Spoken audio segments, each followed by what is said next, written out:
Čišćenje jetre prirodnim putem. Postoji dosta načina da se jetra pročisti. Jedan od najpovoljnijih je da se jetra sama prirodnim putem oporavi i tako vrati normalnom funkcionisanju. Kako to učiniti i kako očistiti jetru prirodnim putem?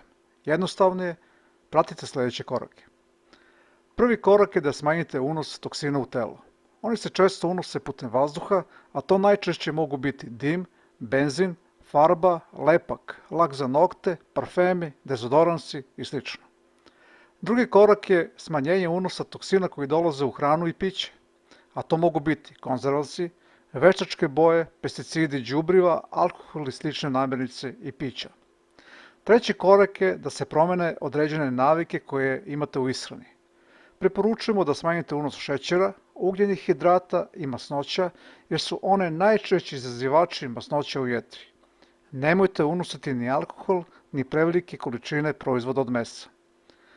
Četvrti korak odnosi se na detoksikaciju jetre putem unošenja nove hrane u repertoar, a to mogu biti voće i povrće kao odličan izbor za čišćenje.